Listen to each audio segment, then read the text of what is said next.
Oi, eu sou o Murilo e você está assistindo ao The Geek Entrevista, o segundo episódio aqui do The Geek, em que trazemos alguém aí do entretenimento para conversar com a gente sobre a sétima arte. E hoje, nessa live de hoje, a gente vai entrevistar o Rafael, o diretor de um documentário sobre a trupe que marcou a infância de todos os brasileiros, os Trapalhões. Antes de apresentar todos os meus companheiros, quero dedicar esse momento para a apresentação do Rafael. Fala, Rafael, prazer estar com você aqui. Muito obrigado por ter aceitado o convite. E se apresente aí para todo mundo que vai assistir e está assistindo a live. Bom, você já me apresentou brilhantemente. Então é isso. Estou aqui para falar dos Trapalhões, um grande prazer. É um grupo que marcou a época. Acho que todo mundo aqui, pelo que eu estou vendo aqui, sem querer julgar, mas acho que todo mundo assistiu Trapalhões. Muito. Então a gente deve ter mais ou menos a mesma idade aí.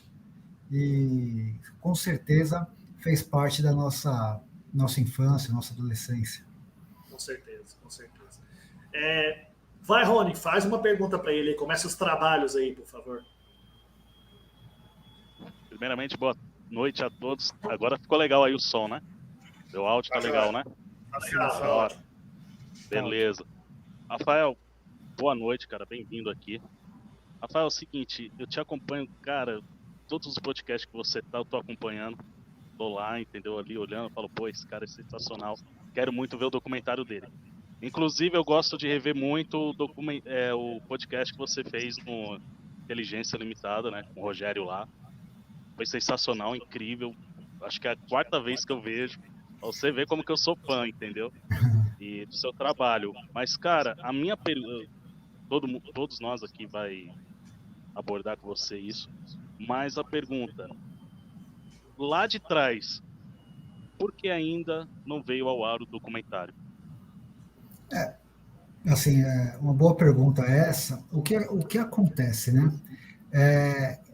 Bom, a gente vive no Brasil, né? No Brasil, o cara até para atravessar a rua já é difícil. Então você imagina quando você vai lançar um livro, vai lançar um filme.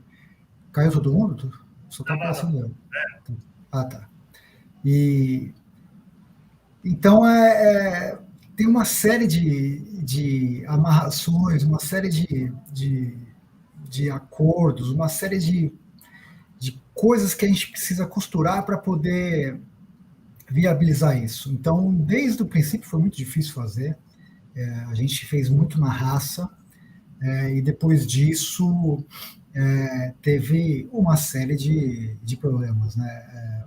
Por mais que eu fale que o documentário é o documentário que nunca ninguém viu, mas é o mais falado, o mais aguardado da história do cinema nacional, justamente por isso, porque a gente virou notícia em tudo quanto é lugar, capa de jornal, matéria em revista, site, televisão, podcasts, uma série de coisas, por conta da força dos Trapalhões, mas como é o meu primeiro filme, eu estou sentindo na pele como é difícil você fazer. E ser um filme que vai ter um desdobramento com uma série, com um livro, com cortes para a internet e tudo mais, e que gerou polêmica por conta do Renato, isso, de certa forma, cria um fator novo no Brasil, né? Porque normalmente os documentários não tem toda essa problemática. Eu tenho assistido muito, tenho lido muito a respeito de cinema, e não vi um documentário enfrentar a batalha que a gente enfrentou.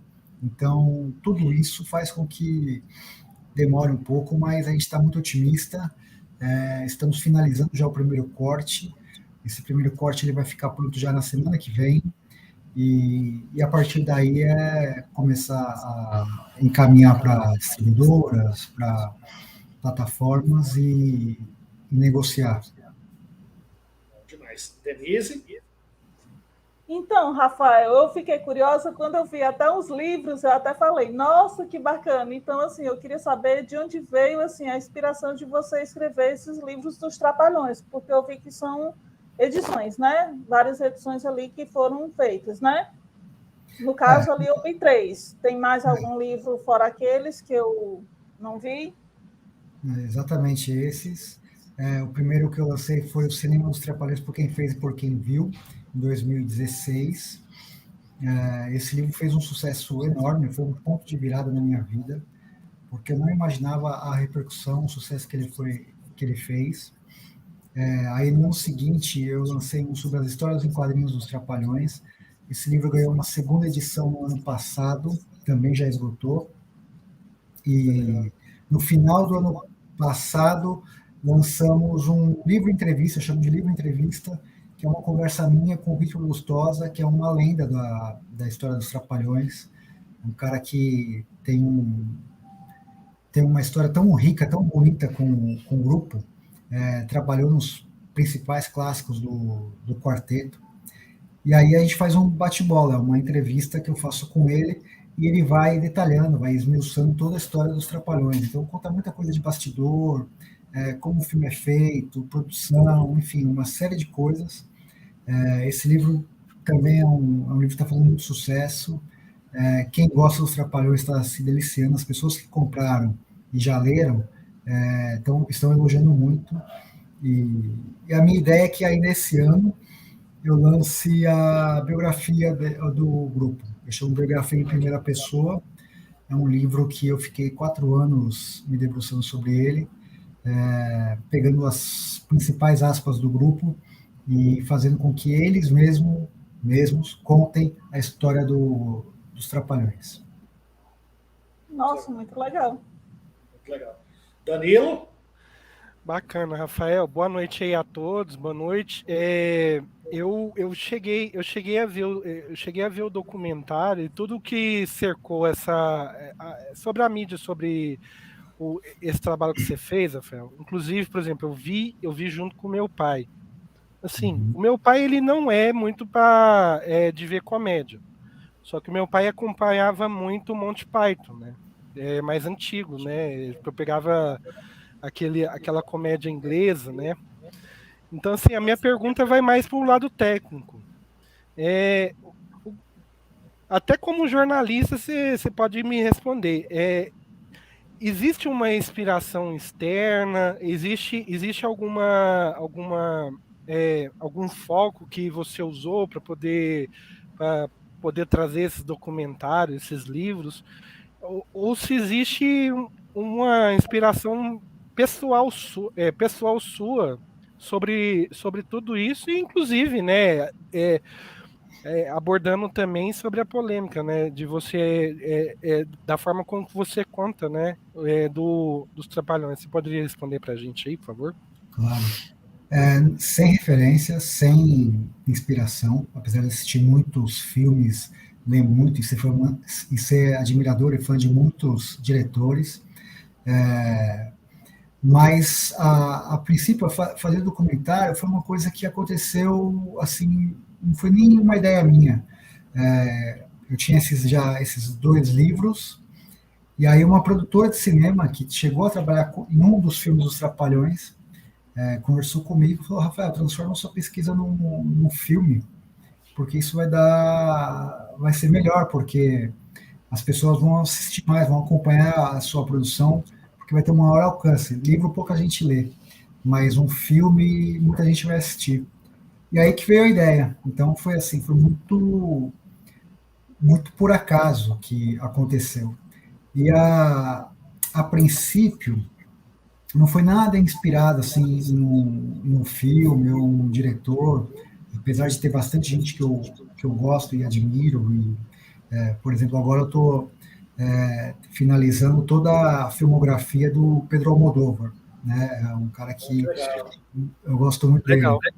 Mas é lógico, você assiste essas coisas todas. Eu sou fã do Spielberg, sou fã de um monte de gente. Mas está em você. Você faz aquilo, mas às vezes você está fazendo uma coisa que pode ser que intuitivamente, enfim, empiricamente, você beba da fonte, você está fazendo uma coisa, você nem sabe que você está, por exemplo, inspirando, copiando até mesmo um desses grandes diretores. Mas a princípio foi isso, a ideia foi fazer, ela me deu essa ideia, e eu falei, não, é verdade, vamos fazer um documentário, até porque não tem. um documentário sobre os Trapalhões. E aí a gente foi mais que na urgência de fazer, sabe? Porque, deixa eu ver, de lá para cá, eu vou dar o exemplo do meu livro, né, do Cinema dos Trapalhões. Eu lembro que quando eu lancei, algumas pessoas já tinham falecido. Então, como a vida é muito traiçoeira, você fala, tem que fazer isso porque é um tema urgente, é palpitante. Eu entrevistei agora para esse documentário o Benício. O Benício faleceu, mas está no documentário. Então, a questão mais precisa, assim, que eu posso dizer, foi mais na urgência de fazer, porque é um tema importante, palpitante, e se você perder muito tempo, você pode perder um entrevistado importante. Não, assim, o ponto que eu queria abordar, que a pergunta foi mais por uma curiosidade, né? Porque a história dos Trapalhões não precisa de uma coisa externa, né? Ela é muito rica e aborda muitos temas, né? Eu acho que pode envolver mais de um filme, mais de uma produção, igual você está falando, né? Livros, filme, pode virar série, pode virar qualquer tipo de mídia, né? E a curiosidade seria ver algo mais pessoal seu ou algo externo que você usou para poder trazer, enriquecer mais essa história, né, no caso. Pessoal, assim, de verdade, não tem, assim. O que tem é o meu conhecimento e o que eu consegui. O que tem meu é o que as pessoas falaram. Eu consegui arrancar, graças ao meu conhecimento, a minha pesquisa sobre os Trapalhões, histórias fantásticas. Então, você sabia, eu, por exemplo, sabia qual entrevistado podia me trazer coisas muito importantes, e por isso que a gente selecionou todas essas pessoas, porque foram pessoas fundamentais para construir a história do documentário.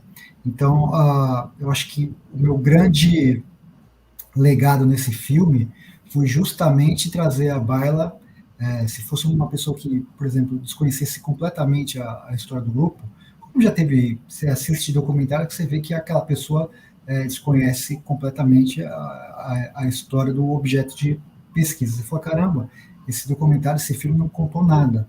Tem muito disso. Você assiste muito documentário que você sai frustrado. Nesse não, como eu estudo e conheço os Trapalhões, eu consegui arrancar de cada entrevistado as coisas que a gente achou importante ter no filme. Bacana. Rafael, e qual é, assim, até esse momento, a maior dificuldade para a produção, para o lançamento do documentário? É mais a questão mesmo dos direitos autorais, mais a questão ali do Renato Aragão, ou é a dificuldade mesmo do cinema nacional em produção mesmo? Do cinema nacional. Por exemplo, o fato do Renato não curtir ou não gostar muito da ideia desse documentário, isso não atrapalha. Né? Não ajuda, mas também não atrapalha. Tem mais. A questão dos direitos é igual para todo mundo, tem que ter, para fazer cinema tem que ter dinheiro. E a gente conseguiu 2 apoiadores fantásticos, e aqui meu abraço tanto para o Júnior quanto para o André, que estão comigo nesse documentário. Um abraço também para a Joyce, que é a pessoa que está fazendo a edição, trabalhando toda essa parte de produção e pós-produção. E as coisas estão caminhando muito bem agora. O pior já passou, isso é o mais importante. Teve sim momentos de dificuldade, mas questões internas, e foram resolvidas. A gente está com um time fantástico, com brio, com garra, com coragem, e a gente está muito entusiasmado em fazer um trabalho fantástico. Eu tenho assistido os cortes, a gente está fazendo. Os cortes a gente remete, assiste, vê, faz observação, tudo assim, é emocionante. É uma coisa muito bonita. Você fala, caramba, olha que coisa bonita que a gente está realizando. Então, eu estou muito feliz, estou muito entusiasmado, muito confiante, porque é importante dizer o seguinte: o documentário ele vai ter vários desdobramentos. O primeiro deles, que vocês vão assistir, vai ser o filme, vai ter mais ou menos 120 minutos, esse vai para o cinema. Esse filme é um filme em homenagem aos Trapalhões. Então a gente vai contar, como se fosse uma introdução para o que vem a seguir. A importância social, cultural, antropológica dos Trapalhões para o Brasil. Eles fizeram muitas coisas. Depois do documentário vem a série, depois da série possivelmente vem o livro, depois a série para a internet, já tem uns cortes para o YouTube. Cada entrevistado a gente fez um corte e jogou no canal do Trapalhada Sem Fim no YouTube. Então, o público está sendo abastecido, a gente tem alimentado, tem saciado um pouco essa curiosidade. Então, vai ter tanto material que não dá conta de ser só um filme. Tem que ter uma série, tem que ter um livro, tem que ter um monte de coisa. Antes de eu passar para os meus companheiros, eu tenho uma outra pergunta. Essa série que você disse que vai ser uma continuação aí, já tem algum streaming de olho? Vai para televisão? Vai para Globo? Vai para o Globoplay? Já tem alguma casa definida? Olha, tem muita gente interessada, exceto a Globo. Acho que todo mundo já conversou conosco e já demonstrou interesse. Até canais da Globosat já demonstraram interesse. Então, quanto a isso, a gente também está muito tranquilo, muito seguro, que não vai faltar porta para nos receber, tanto no cinema quanto na televisão, enfim, em qualquer lugar. A marca dos Trapalhões é muito grande, muito forte, né? Isso é bem legal. Rony, sua próxima pergunta. Eu não estou vendo vocês, viu? Deixa eu abrir aqui, que aí todo mundo vê. Que fica meio estranho, eu estou falando e olhando para mim aqui. Aí, fica melhor assim, né? Vou ficar encarando esse Batman aí, que esse Batman é meio folgado, viu? Ô, Rony, fala aí, próxima pergunta. Eu falo pro cara que eu sou fã dele, ele me dá uma dessa, pô, que isso. A gente tá aqui em São Paulo, já a gente se esbarra aí. Mas então, Rafael, tudo isso a gente sabe que realmente quem embaça muito, a gente coloca muito o nome Renato na frente, mas quem tá realmente por trás é a Lília, né, tudo, enfim, né, que nem vale muito comentar aqui. Mas assim, quando eu vi suas entrevistas anteriores, você fala, caminho, né, entrevistei assim, tais pessoas, mas chegou um ali que teve um desvio que deu rumo diferente, que foi o Baiaco, né? Gostaria muito que você falasse um pouquinho nesse ponto, né, claro, sem dar nenhum spoiler, mas eu achei, porque assim, só quem tá ali no convívio no dia a dia, câmeras, enfim, que sabe os bastidores, e os bastidores deles foi bem forte, né? Primeiro assim, né, essa questão toda do Renato, eu acredito que seja um mal-entendido. De verdade, eu acredito que seja um mal-entendido, tá? A gente não está fazendo um filme para detonar ele. Ao contrário, esse filme é uma homenagem aos Trapalhões. Então tem muito mal-entendido no sentido de falar assim, não, quer acabar com o Renato, não. Como que eu posso... seria até petulante da minha parte falar, não, eu vou fazer uma coisa para acabar com uma pessoa. Primeiro que não é da minha índole isso. Segundo que, cara, os Trapalhões são tão grandes, são tão gigantes. Você acha que eu vou conseguir fazer uma coisa dessa? Imagina. Não. O que acontece, assim, a pessoa acha que por você contar uma história, e nessa história às vezes tem coisas não tão agradáveis, você está querendo derrubar ela. Não. Eu como documentarista, como jornalista, por mais que meu objeto de estudo, eu amo Trapalhões, mas se tem um fato importante que me contam, eu acho interessante contar, isso não está querendo dizer que quero acabar com o Renato Aragão. Ao contrário, é uma forma até de humanizar ele, de falar, não, eles são pessoas como a gente. Eu sempre falo isso em todas as entrevistas. Se você fizer uma matéria a meu respeito, vai ter gente que vai falar bem, vai ter gente que vai falar mal. E é normal, faz parte da vida. eu acertei, eu errei, todo mundo passa por isso. Todo mundo, não tem ninguém que passou aqui pela vida e falou assim, ó, esse cara acertou tudo. Não tem. Então, nesse aspecto, eu acho que eu queria que ele, principalmente ele, entendesse que esse documentário é uma grande homenagem aos Trapalhões. O fato, por exemplo, do Baiaco, que foi o cara que realmente mudou a rota do documentário, porque o que acontece com o Baiaco? Como a gente fez esse documentário, e esse documentário foi muito na raça, com o dinheiro do nosso próprio bolso, eu fazia muito o quê? A gente ainda não tinha recurso para ir para o Rio de Janeiro e ficar um tempão lá para poder entrevistar bastante gente. Então, o que eu fazia? Tinha esses guias de teatro, enfim. Essa atriz aqui que filmou com os Trapalhões, ela mora no Rio, mas ela vai fazer uma peça em São Paulo. Então, o que eu fazia? Entrevistava ela quando ela estava em São Paulo. Então, eu entrevistei, nesse período, principalmente, muitos atores. E ator com ator é uma outra relação. Ator com câmera, com produtor, é uma outra relação. E aí, quando eu chego no Rio de Janeiro, depois de um tempo, a gente fica lá, nessa primeira ida, a gente fica, acho que uma semana, a gente começou a agendar, e, eram 3, 4 entrevistas por dia. Aí, uma dessas foi a do Baiaco, se eu não me engano, foi uma das primeiras, assim, quando ele chegou no Rio. E aí, quando ele combinou, falou, me encontra no shopping. Daí, beleza, a gente se encontrou no shopping, e ele queria gravar no shopping, não dá, aqui não tem como gravar dentro do shopping. Daí a gente foi até a casa, não foi na casa, a casa dele estava reformando, ele conseguiu um espaço no outro lugar. Nesse caminho do shopping até esse lugar, eu fui conversando com ele, e ali eu percebi que ele estava querendo falar muita coisa.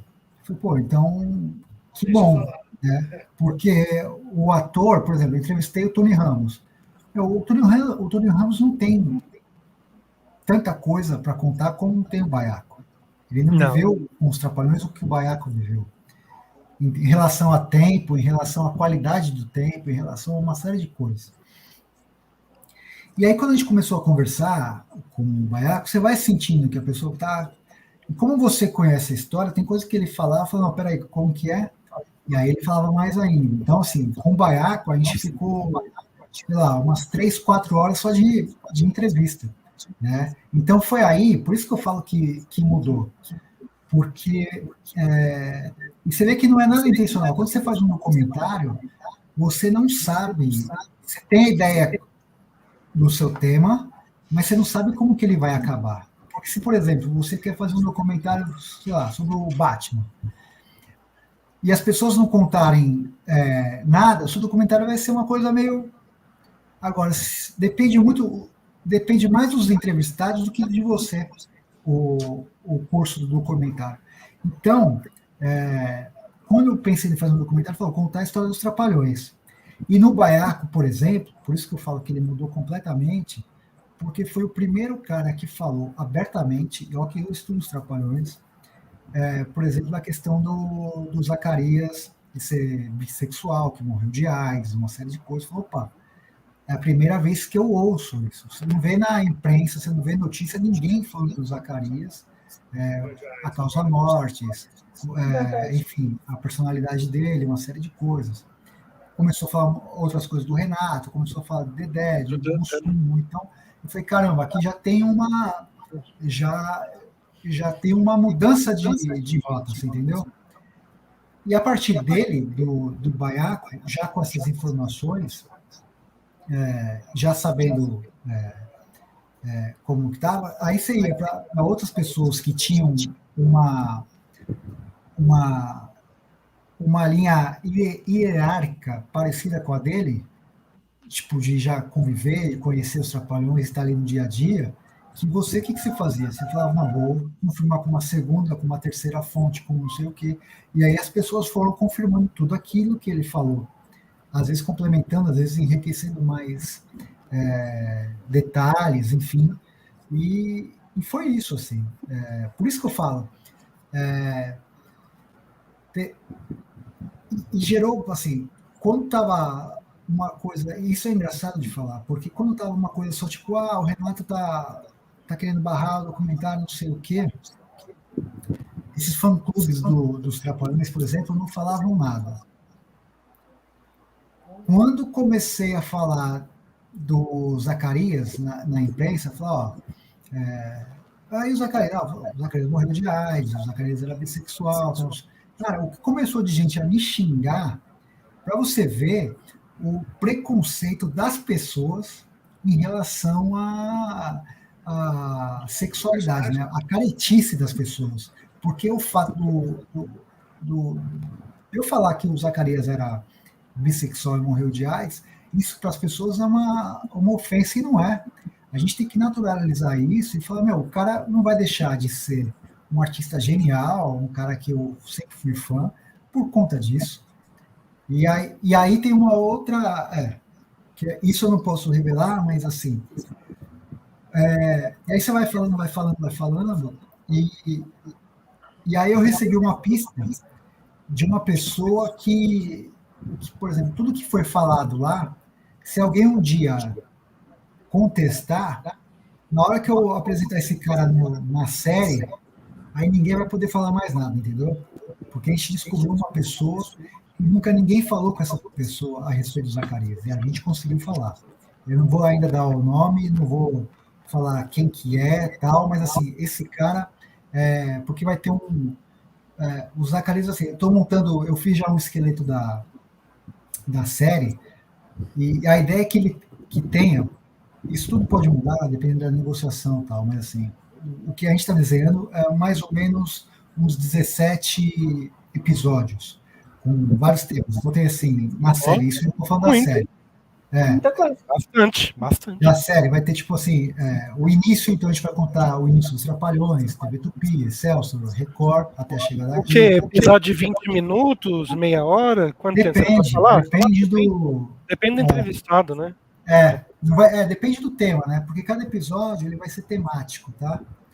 Então vai ter um que vai ser sobre o início dos Trapalhões, vai ter um que vai ser só sobre o cinema, um só sobre histórias de quadrinhos, vai ter um só sobre... Então você pode assistir, não precisa ser linearmente, você pode assistir por episódio e tal, mas vão ter dois que, assim, esse tema do Zacarias, ele é tão rico e tão importante que a gente vai fazer um episódio só sobre a Escola Atrapalhada, que foi o último filme dos quatro juntos, né? Então, contando já um pouco, como se fosse uma introdução do episódio só do Zacarias, né?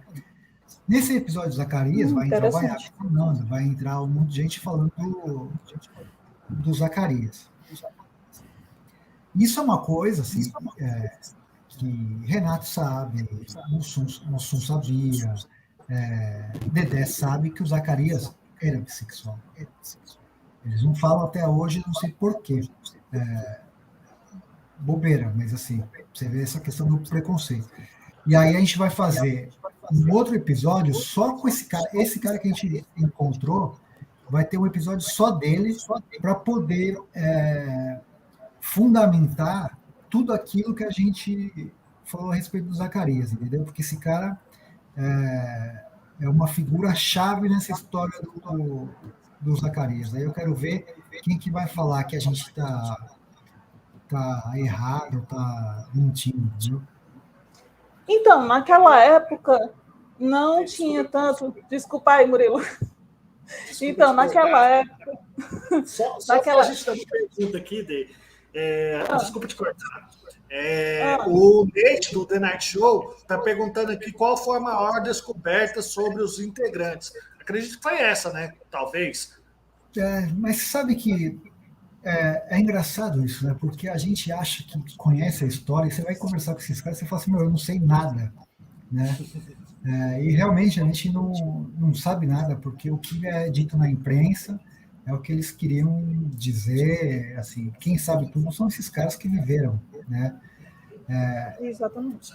Então eu acho assim que eu consegui arrancar bastante coisa que é inédito, que me surpreendeu, bastante informações. Essa questão do Zacarias sempre teve essa lenda, morreu disso, morreu daquilo, agora a gente vai falar.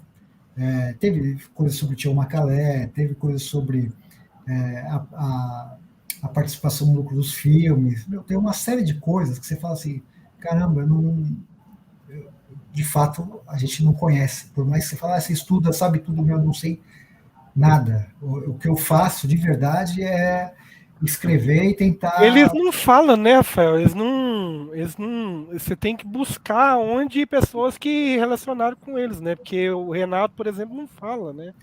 Por exemplo, eu falei uma vez lá que ele lançou a biografia dele, que ele não contou nada, né? Não, não assim, contou nada. Eu li a biografia dele, eu li 2 vezes.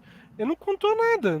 Então, e um monte de árvore morreu por conta desse livro aí, você vê que tragédia que foi. Ele devia plantar umas 500 árvores para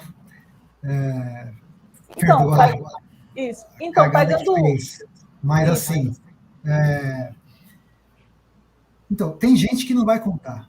Por isso que você tem que saber selecionar as pessoas que vão contar. E às vezes quem não conta, só pelo fato de não contar, é bom mostrar para você ver que está escondendo alguma coisa. Também tem isso. Verdade.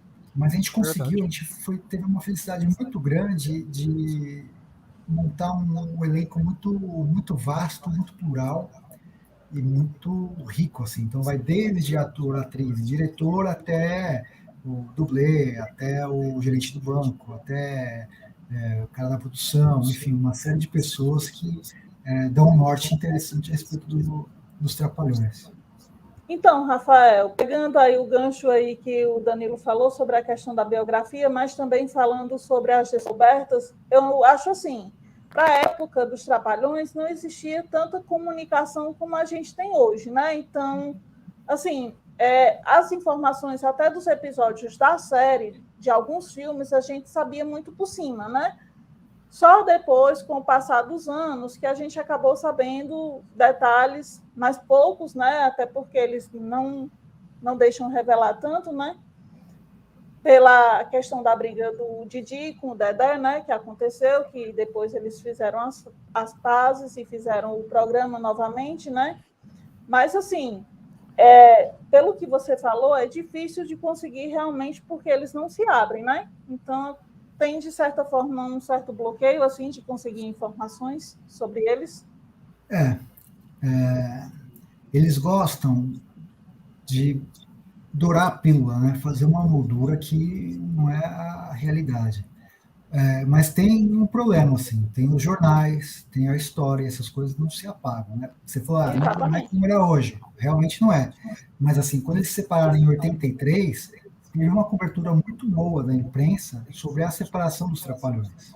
Isso vai ter no meu livro, nessa biografia, vai ter um capítulo só sobre a briga. Então, nesse período, eles brigaram muito na imprensa. Então, o Renato falava daqui, Dedé, Mussum e Zacarias falavam de lá. E eram coisas assim, que, tipo, se você lê hoje, você se choca. Você fala, caramba, os caras estavam juntos e tinha essa porradaiada toda. Em 99, por aí, quando o Didi vai fazer a turma do Didi, Dedé, Comando Maluco, também teve uma briga via imprensa, que um ficava falando do outro. Por isso que eu acho que é importante livro, filme, porque assim a história fica imortalizada. Já no jornal fica, mas é mais difícil o acesso, por exemplo, se você quiser consultar uma revista tal.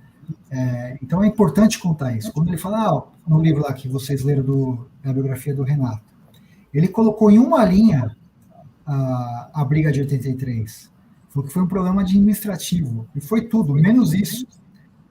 Foi uma briga feia, uma série de coisas. Assim. Eles brigaram por conta de dinheiro, brigaram por conta de questão artística, que ele aparecia mais que os outros. Você pode ver que depois que eles voltam, o Dedé passa a dirigir, que foi uma exigência do Dedé. Eu quero dirigir filmes Trapalhões. A participação deles no lucro aumenta. Enfim, tem uma série de coisas assim que a relação deles não estava boa e para você se separar. E uma outra coisa que eu fui corrigido porque eu estava falando uma coisa errada. Quem fez a coletiva para anunciar a separação foi o Renato Aragão. Dedé, Mussum e Zacarias queriam se separar mas o Renato viu o movimento e já se antecipou. E aí eles se separam e fica uma briga, porque o Renato faz lá a Arca de Noé, querendo provar para Dedé, Mussum e Zacarias que não precisava dos outros três. E eles queriam fazer Atrapalhando SWAT para provar que não precisava do Renato. Então, assim, foi uma coisa muito feia que aconteceu. Foi um período muito curto, porque não deu certo. Eles separados era pior do que juntos. Isso que eu digo financeiramente. Não, o Zacarias, principalmente o Mussum, né? Sem o Renato, não. E aí eles tiveram que voltar, mas assim, de agosto até março de agosto de 83 até março de 84, foi uma coisa muito pesada que aconteceu. Os caras não podiam se ver. Então, essa história não cabe uma linha a briga nessa biografia do Renato. Então, era uma chance que ele tinha de contar a própria versão dele. Então, o que ele faz? Tanto é que quando ele lançou a biografia, ele falou: estou lançando para ninguém contar mais a minha história, eu estou contando. E não é assim. Porque às vezes você não quer contar tudo que sabe. Os outros, né? Eu tenho uma complementação da pergunta da Denise. Não sei se, acredito eu que todo mundo aqui sabe, que lá no programa clássico dos Trapalhões, até mesmo se eu não estou enganado, em alguns filmes dos Trapalhões, o Carlos Alberto de Nóbrega, ele era redator, né? Então, assim, quando houve toda essa briga, o Carlos Alberto levou o Dedé lá para ser nossa. Eu quero saber de você, Rafael, você conseguiu entrevistar o Carlos Alberto de Nóbrega para algum desses projetos relacionados aos Trapalhões? O Carlos Alberto é um mistério, porque ele era uma figura que eu queria muito entrevistar. Eu entrei em contato com a assessoria dele, consegui. Ele falou: pode vir. Sei lá. E aí, um dia antes, o filho dele teve aqueles 8 infartos. Foi uma coisa absurda que teve. E aí, eu não sei o que aconteceu, cara. Se foi alguma promessa, o que foi que deu, que ele nunca mais quis dar entrevista para mim. Né? Era um cara que eu queria entrevistar justamente porque tinha um mistério a saída dele dos Trapalhões. E toda vez que eu ia em podcast, ou ele ia antes, e eu falava: vocês esqueceram de perguntar o principal, assim, por que vocês não perguntam por que ele saiu dos Trapalhões? Ele sempre dava uma pista, mas ninguém apertava ele para contar. Até que teve um dia que acho que ele não se aguentou mais e falou: eu saí porque o comportamento do Renato, o sucesso subiu a cabeça dele. Era um cara que, e realmente o Carlos Alberto ajudou, como o Renato e o Dedé estavam uma pior, deu uma oportunidade para eles na Praça da Alegria, que era comandada pelo pai do Carlos Alberto. E aí eu ajudei eles lá atrás, e agora para falar com o Renato, tem que passar por 3 secretárias. Como assim? Então, ele viu que o Renato subiu, e aí ele se mandou. Então, foi um outro cara que contou um pouco dessa persona, desse deslumbre do Renato Aragão. Então, isso eu queria ter colocado no filme. Infelizmente, não vai estar, mas ele pelo menos falou, e vai estar no meu livro da biografia, essa declaração dele. Danilo? Rafael, vou falar mesmo, eu tenho 36 anos, eu nasci em 87. Então, sim, eu vivi plenamente os anos 90 e 2000, né? Então, sim, a minha infância foi os Trapalhões, foi Sai de Baixo também, foi Chaves. Então, sim, é igual você fala, né? A gente tem que ressaltar aqui. Está enraizado na cultura brasileira os Trapalhões. Não é pleonasmo, não é querer bajular os caras, não. Eles são a cultura do Brasil, tem enraizado nela os Trapalhões. Então, assim, a minha pergunta vai muito nesse sentido.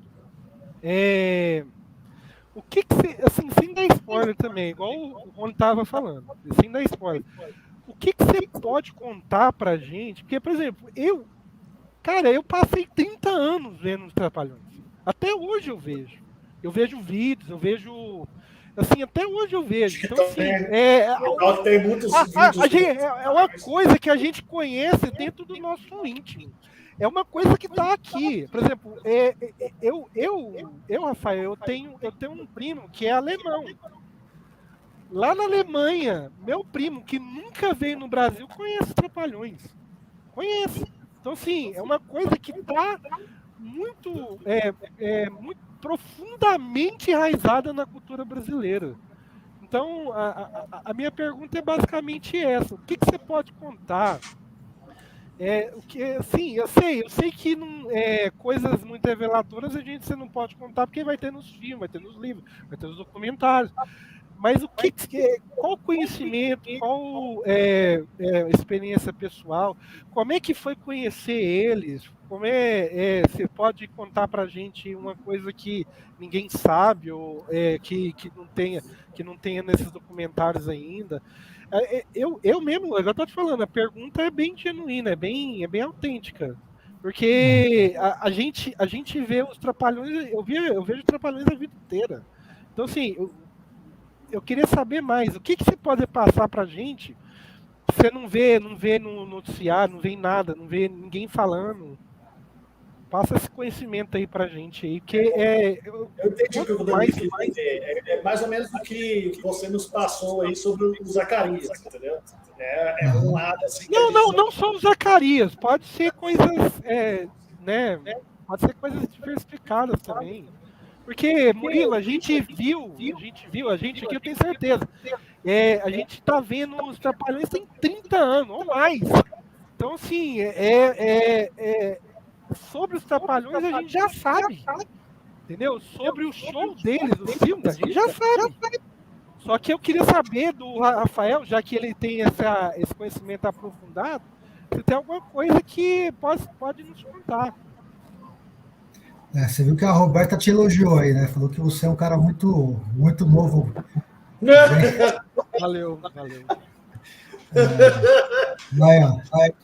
Não, tá velho já. Aqui, ó. Você tem uma fã. Aí, ó, cara, você sabe que, falando dessa questão, uma das coisas que mais me marcou assim na vida, que eu tenho para sempre, vou ter isso para sempre, foi um dia que eu fui na casa do Renato Aragão entrevistar ele. Até quando fui, faltava ele para concluir meu livro do Cinema dos Trapalhões. E aí foi aquilo lá, que eu já contei, que estava tentando entrevistar, não conseguia, até que uma sobrinha dele me ajudou, ele me recebeu, e foi um dos dias mais emocionantes da minha vida. Assim. Então, a experiência que eu tenho, Rafael, com o Renato Aragão, pessoal, foi uma das coisas mais bonitas e emocionantes da minha vida. De estar lá, sabe, o cara abrir a porta da própria casa e te receber, né? Então, a gente conversou bastante lá, recebi elogios dele pela minha pesquisa, enfim, uma série de coisas. E depois ele não pôde ir no lançamento, ele mandou um e-mail parabenizando pelo trabalho, agradecendo. Então, essas coisas eu tenho guardado. Eu acho que o que está acontecendo agora é um pequeno equívoco. Tenho certeza que ele vai entender qual que é a nobreza desse documentário, desse gesto. Eu não quero briga com ninguém. Eu estou vivendo uma das fases mais importantes e até mais bonitas assim da minha vida, sabe? Porque, como eu disse, naquele 2016, quando eu lancei o livro do Cinema dos Trapalhões, aquilo foi um ponto de virada na minha vida. Eu estava num momento muito ruim, muito difícil, e quando eu lancei esse livro, as coisas viraram de um jeito, assim, que eu falei, caramba, olha o que a força dos Trapalhões fizeram. Eu não estou dizendo isso, que eu acho que é mais importante que qualquer outra coisa, é quando você está mal, alguma coisa te faz você sair desse buraco e te colocar num outro nível. Então, aquele lançamento do Cinema dos Trapalhões me colocou num outro nível, estado anímico, sabe?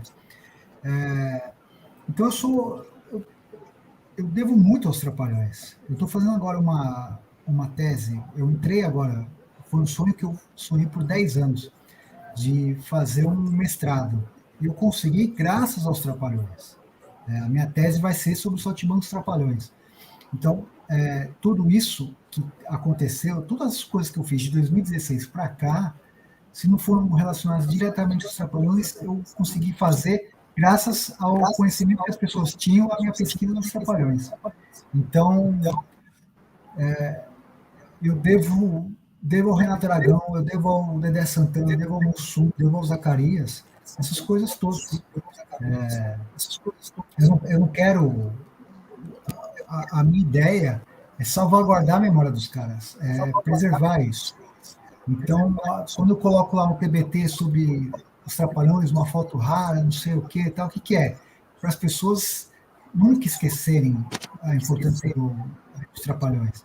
Fazer uma tese sobre os Trapalhões é colocar os Trapalhões na academia, na ciência.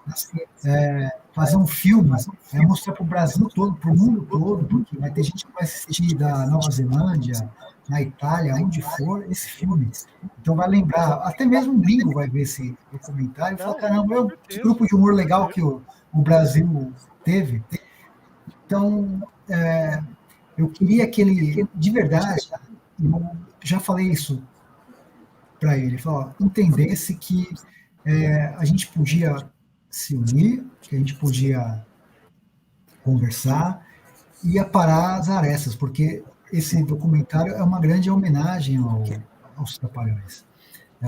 Quando o Dedé Santana foi no lançamento do meu livro, cara, foi um dos momentos mais incríveis também da minha vida. Imagina se tá fazendo a mesa de autógrafo lá, tá o Dedé também assinando o seu livro. Cara, isso aconteceu. O Dedé, ele já foi na escola da minha filha dar uma palestra. Eu já fiz mediação de debate com o Dedé. Cara, eu já fui ver 2 vezes a peça dele no teatro. O Dedé é uma figura humana assim, incrível, fantástica. Infelizmente, eu não tive a chance de conhecer Mussum e Zacarias. Mas, assim, tenho certeza que é da mesma linhagem do Renato, do Dedé. São caras que... estão nesse mundo, cara, para proporcionar isso que proporcionou para você, para um monte de gente que é diante de uma vida tão difícil, quando você tem um monte de problema, se você assistir uma coisa que te faz sorrir, cara, isso é uma bênção, sabe? É um milagre. Não, então, eu tinha quadrinhos para ler, eu tinha livros para ler, eu tinha muitas coisas para fazer, mas não, eu sentava lá, eu era religioso a ver o programa deles, né? Então, assim, eu tinha vários motivos para não ver os Trapalhões, mas via. Criança, né? Eu criança, adolescente, né? Tinha outras coisas que a gente pode pensar assim, era melhor. Não, para mim não era. Para mim era quase que uma religião sentar na sala para assistir os Trapalhões. E sem contar nas participações, né, que eles faziam nos filmes da Xuxa, que tinha Angélica, na época, que a gente estava sempre ligado. Muitos Angélica, né? Então, assim, a gente um momento de nostalgia total. É como eu coloquei aqui embaixo.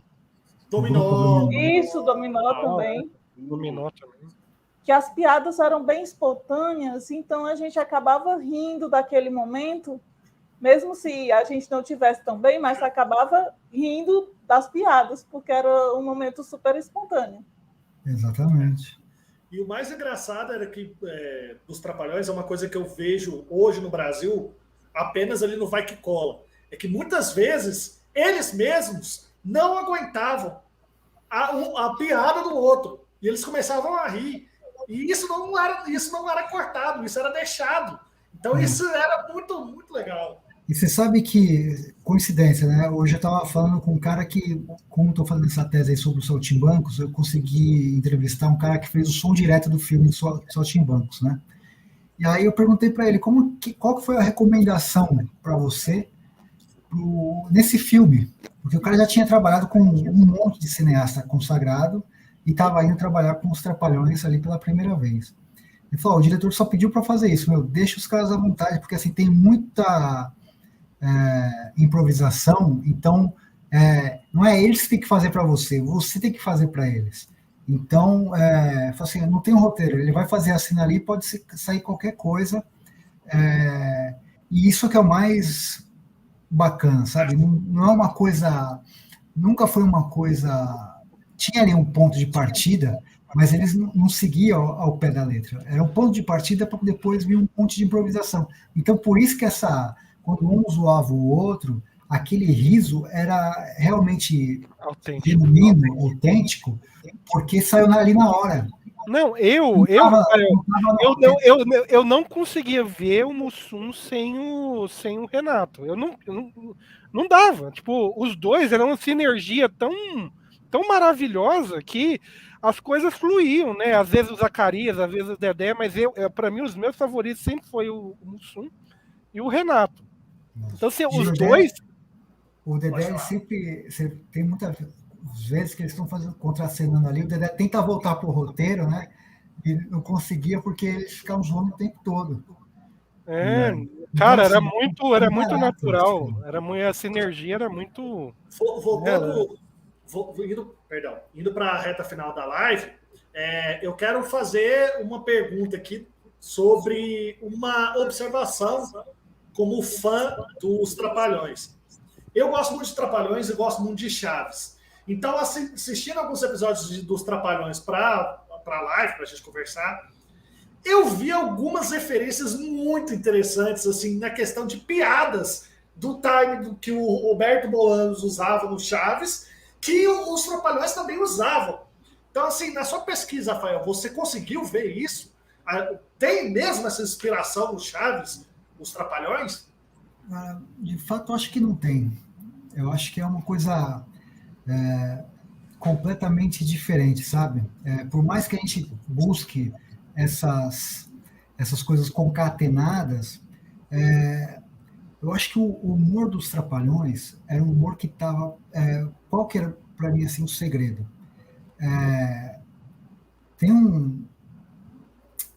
Vamos lá falar dos contemporâneos deles, tá? No Brasil. Chico Anísio, Jô Soares, os dois maiores expoentes. O Tom, né, também. Mas vamos no Chico Anísio e no Jô, vamos até no Tom, até o Tom também. O que acontece? O Chico Anísio, o Jô e o Tom, eles fazem muitas piadas que, se você não tiver o mínimo de informação, você não entende a referência. Sim. Eram piadas muito políticas, muito com questão social, uma referência a um coronel no norte, ao política externa, a uma série de coisas. Eu acho que o que bate o Chaves com os Trapalhões é uma coisa que é o seguinte: o analfabeto ou o cara mais inteligente do mundo conseguia rir dos Trapalhões e dos Chaves, e gostar do Chaves, porque era uma coisa muito direta. O que tem no Chaves e o que tem nos Trapalhões é uma coisa que tinha na nossa rua, por exemplo, ou na nossa escola. Aquilo é o nosso mundo. Chico Anísio e o Jô, você tinha que estar informado. Então, o cara que não lia jornal, não lia livro, muitas coisas que Jô Soares e Chico Anísio falavam, ficava sem pai nem mãe, porque não entendia o que ele estava querendo dizer ali. Já Trapalhões e Chaves, eles têm uma coisa que era o seguinte: por que eles têm um público tão grande, tão fiel e apaixonado, né? Apaixonado e até mesmo quantitativo, assim. Você vê, você tem um cara que morava na rua que conta coisas dos Trapalhões. Um professor conta... Por quê? Porque ele dialogava com todo mundo. Eles dialogam. Chaves também. O Chaves é um homem de rua, então não tinha que ter nada sofisticado ali. É uma vila pobre, como os Trapalhões eram 4 amigos que se zoavam. Então você olhava para aquilo e falava assim: caramba, eu faço assim com meus amigos na rua, ou faço assim, ou acontece assim na minha escola, de um brincar com o outro, sem muito verniz. Esse é o grande segredo dos caras. E é psicológico. Não que Jô Soares e Chico Anísio geniais, grandes caras que também merecem documentários, merecem filmes, mas Trapalhões tem uma coisa muito mágica que você podia assistir com uma criança que ainda nem se alfabetizou, mas porque é uma piada muito física, de um cair, de um bater no outro, não sei o que, ela ria. Para uma criança que estava já em fase de alfabetização, já entendia o que falava, você, um pai, ou não sei o que, também já entendia, todo mundo ali estava entendendo o que estava acontecendo, todo mundo ali se divertia. Eu acho que isso foi o grande segredo dos caras, por isso que eles pegaram tantas gerações e duraram tanto tempo, porque, infelizmente, nem antes e nem depois dos Trapalhões, ninguém fez nada parecido com o que esses caras fizeram. Se você olhar na história do humor nacional, no Brasil, não tem. Não. Tem. Por que Praça Nossa está até hoje lá? Porque Praça Nossa são piadas acessíveis, que as pessoas sabem o que vai acontecer, mas gostam daquele conforto de saber o que vai acontecer. Eu acho que você falar com esse extrato de pessoas é uma coisa muito bonita. O Zorra Total fez uma coisa que mudou, ficou muito politizado, como o Adnet, coisas legais, mas assim, é para um nicho. Eu acho que televisão tem que ser uma coisa muito para massa. Ficou algo mecânico, né? Ficou meio mecânico, né? Tinha muita coisa que era quase piada interna. O Adnet faz muito isso também, né? O humor do Adnet não é um humor para massa, é um humor de nicho. O Zorra Total virou um humor de nicho. A Praça é Nossa é um humor para todo mundo. O Pânico, quando tinha, era um humor para todo mundo. Então, e fez o que fez um sucesso enorme. Os Trapalhões foi isso, foi uma coisa que foi para todo mundo. E se você for ver, é muito louco isso, porque não foi um caso pensado de fazer para as crianças. Tanto é que no começo, isso vai estar na minha biografia, ele não pensou, ele nunca falou assim, Trapalhões é para criança. Só que, como as crianças entendiam o que eles faziam e riam do que eles faziam, virou uma coisa para criança também. Mas nunca foi uma coisa que eles falaram assim, vou fazer os Trapalhões porque é uma coisa para criança. Não. As crianças que foram atrás dos Trapalhões, não eles atrás das crianças. Isso é muito importante de ser dito. Tanto é que o programa deles na televisão era domingo à noite, quer dizer, não é um horário infantil. Os filmes, sim, tinham uma pegada, porque ele falou, aqui é um nicho, esse negócio de bem, mal, mocinho, mocinha e tal, mas você vê, tem muita malícia, tem muita piada politicamente incorreta, que a gente vê hoje como politicamente incorreta, mas as crianças gostavam disso tudo. Né? A criança tem isso, a criança é politicamente incorreta, a criança é maliciosa, então um zoava o outro, tudo isso tem na criança, tem no adulto, tem no ser. E aí fez sucesso. Então, um viva para os Trapalhões. Rafael, assim, você falou que você falou do lado mágico. Puxa mais o microfone, Rony, tá bem baixo. Melhorou agora?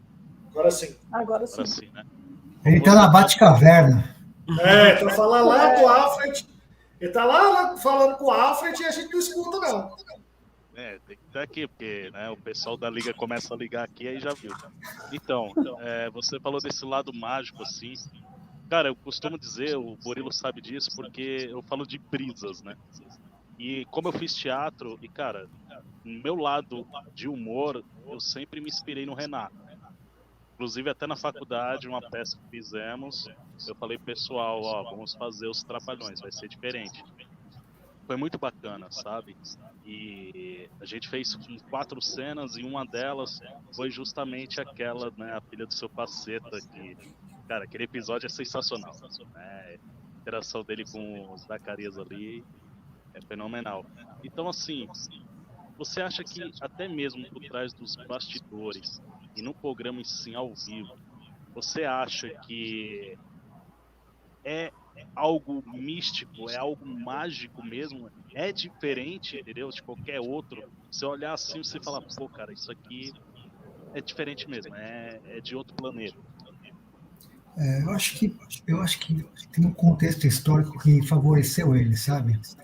Eu acho que eles eram de um tempo que todos nós, a gente se levava menos a sério do que hoje. Hoje, se você brinca com alguém, o cara pode chegar e te dar uma porrada. Antigamente, não. O cara se zoava, o cara te zoava de volta e tá tudo bem. O Brasil ficou muito violento, muito violento. E as pessoas estão se levando muito a sério. Você vê, né?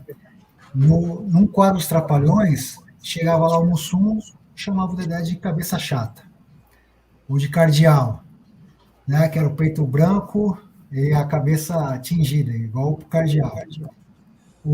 Aí o Renato devolvia e chamava de grande pássaro. Aí o Renato chegava pro Dedé e chamava ele de Dedé sanfona, ou insinuava que ele era gay. Aí pegava e tirava a peruca do Zacarias. Cara, isso tudo numa zoação que era sadia. Os caras eram assim. Eu acho que hoje o Brasil está muito raivoso, e os artistas, a maioria, está se levando muito a sério, sabe? Tudo quando fala assim, é quase uma dissertação que eles falam, sabe? Você vai falar mas vem cá, você não pode falar assim, não sei o que. Então, eu acho que o politicamente correto ainda não mediram exatamente a linha, porque é uma linha muito tênue entre o que pode, o que não pode, o que é errado e o que é exageradamente uma coisa, sabe? Por exemplo, acho que foi uns 1 ou 2 carnavais atrás, a Associação das Enfermeiras reclamaram que a Bruna Marquezine desfilou ou foi num bloco de enfermeira, porque estava sensualizando. Cara, a Bruna Marquezine, se ela colocar uma roupa de agente funerário, ela vai sensualizar. A mulher é um absurdo. Então, assim, agora reclamam de tudo, cara. Entendeu? O Batman mesmo, o Batman Robin, pô, não fica toda hora brincando. Os trapalhões fizeram um monte de quadro do Batman Robin de um zoando cara gay, não sei o quê. Cara, mas você tá. Não, é brincadeira, cara, sabe? Então, pode ser que lá fala, não, mas vem cá, você tá colocando os heróis vai ter o sindicato dos heróis que vão falar que não. Então, eu acho que eles participaram de um momento importante, no contexto histórico. Hoje, não teria como ter Trapalhões, entendeu? Por toda essa patrulha, por toda uma série de coisas. Eu não conheço uma criança que virou alcoólatra por causa do Mussum. O Mussum toda hora falava de bebida no programa. Cara, estava dentro de um contexto, de uma piada. Eu não vejo, não tinha apologia, sabe? Era tudo uma graça. Hoje já não teria, senão falar, peraí, como assim? O cara está incentivando as crianças a beberem, e não tem isso.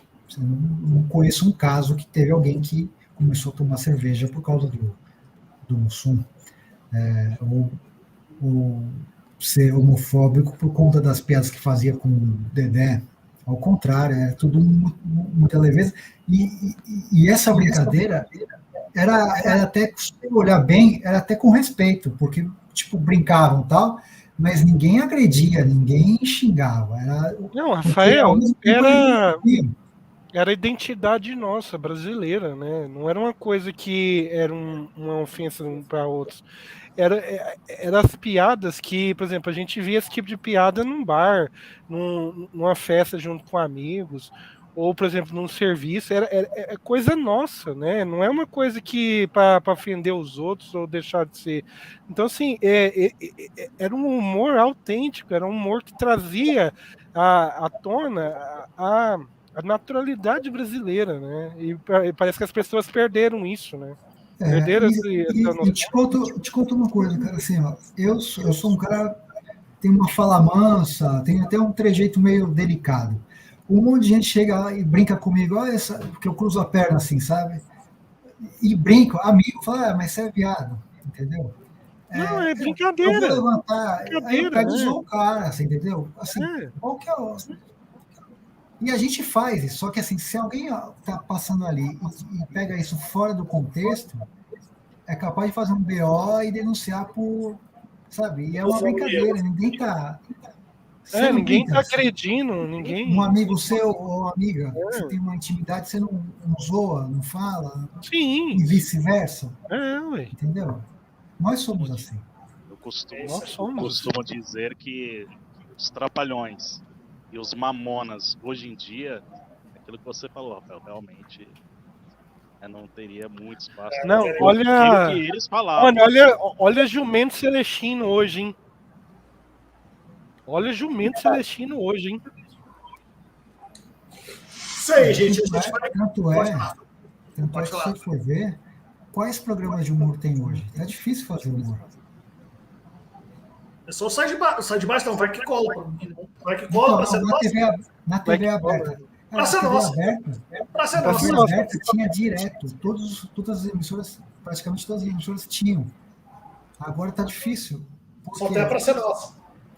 Entendeu? Não tem a Globo. A Globo a Chaves acabou, né? A Chaves acabou. Como é que você estava falando, Rafael? A Globo tinha uma tradição riquíssima em programas de humor, não tem nenhum na TV. Verdade. Né? Então, e não é casual. Tem um motivo ali, né?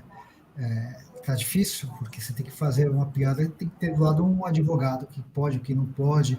Aí você faz uma piada que não tem nada, mas alguém chega e fala, não, esse programa aqui é isso, é aquilo, aí vem uma avalanche, uma manada de canceladores, começar a cagar a regra, uma série de coisas, e o programa não se sustenta. Enfim, é uma série de... Chico Anísio possivelmente não ia ter... o Jô Soares, todo mundo... O Jô Soares tinha o Capitão Gay. Sim, tinha um Capitão Gay. E aí? Era homofóbico? Não, era uma caricatura, cara. Você tem que entender aquilo. O professor Raimundo, É igual na Zorra, né? Que tinha aquele... Papi! Aí o cara, onde foi que eu errei, né? Então, assim... É uma caricatura, cara. É pra... Caricatura. Sabe? Mas hoje, não, mas você tá, não sei o quê. Cara, você acha o quê? Que não tem gay assim? Tem. Não, olha, Rafael, olha o Orlando Drummond na escolinha, entendeu? Assim, na escola, se você quiser, você encontra um motivo. O aluno que suborna o professor para ganhar boa nota. Aí você fala, o cara que está estimulando a corrupção, sabe? Você consegue, se você quiser falar merda, você consegue, onde você olhar, você vê um monte de coisa e fala, tá errado aqui. Eu acho que você pegou e entrevistou também o Ney Matogrosso. Ele fala isso também, que ele se divertia, ainda mais... Você falou uma coisa excelente, né? Porque teve um monte de gente que, mas vem cá, ele fez uma caricatura do Ney Matogrosso, como que o Ney Matogrosso se sujeitou a fazer isso? O Ney Matogrosso falou assim, cara, o humor é caricatura. É caricatura, você tem que exagerar. Sim. É claro, você tem que ter 1, 2, 3, 5 tons acima para ter a graça. Por que você não cai no humor como você cai na rua? Porque senão não vai ter graça. Você tem que dar uma cambalhota, você tem que derrubar alguém, tem que ser uma coisa exagerada para ter a graça. O humor é caricatura. E ele falou, eu não me sentia humilhado, eu me sentia homenageado. E realmente, você acha que eles vão trazer para o programa deles um cara para eles detonarem o cara? Não, é uma homenagem. Todo mundo se sentiu homenageado. Então, por isso que estou falando, as pessoas hoje se sentem estão muito sérias, muito importantes, e todo mundo aqui é igual. Então, assim, se você não se aceita ser zoado, cara, você tem um problema. Não, tem problema. É uma coisa nossa. É deixar de tirar uma coisa que é totalmente brasileira. Nenhum lugar do mundo é igual a gente nesse ponto. Nenhum. De reverência, mas a gente está começando a... Não, está começando a perder, né? Estou querendo começar a tirar isso, né? Essa espontaneidade, essa graça. Igual o Batman do Corinthians. Todo mundo que me conhece sabe que eu sou São Paulo, às vezes sou São Paulo. Cara, e é isso, tem que zoar, tem que brincar, tem que... A graça está nisso, de um brincar com o outro. O que você vai fazer? Você vai xingar, aí você é seu idiota. Você tem que brincar, zoar, não sei o quê. Ah, ganhou hoje? Beleza. Então, na próxima rodada, se ganhar, espera que eu vou te zoar. E é assim que vai. Certeza. Exatamente. Gente, vamos encerrar a live. E ele não tem motivo para zoar, não, que o Corinthians é freguês.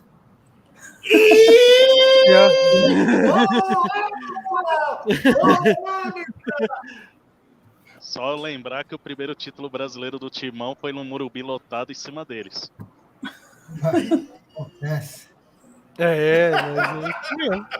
Acontece. Mas vamos encerrar a live aqui. Eu quero agradecer ao Rafael. Muito obrigado, viu, Rafael? Foi maravilhosa a live. Um papo muito interessante, muito informativo, muito legal. Então, muito obrigado por ter tirado esse tempinho para vir aqui no The Geek. Um canal modesto, está começando também, mas fiquei muito feliz com a sua presença, com a sua explanação. Volte sempre, quando você for fazer a série, quando você for fazer outra coisa, fora os Trapalhões, as portas estão abertas aqui para você. Muito obrigado, viu? Legal, obrigado mesmo. Valeu. Então é isso aí. Denise, obrigado. Rony, Danilo, muito bom estar com vocês aqui. Todo mundo que participou do chat. Não se esqueça de se inscrever no canal aí com o botãozinho do sininho. O link do canal do Rony e da Denise está na descrição aqui do vídeo. Viu, gente? Um beijo, obrigado a todos. Fique com Deus. Ó, vem mais entrevistas legais por aí. Fica de olho aqui no The Geek. Até mais. Tchau. Tchau, gente. Falou.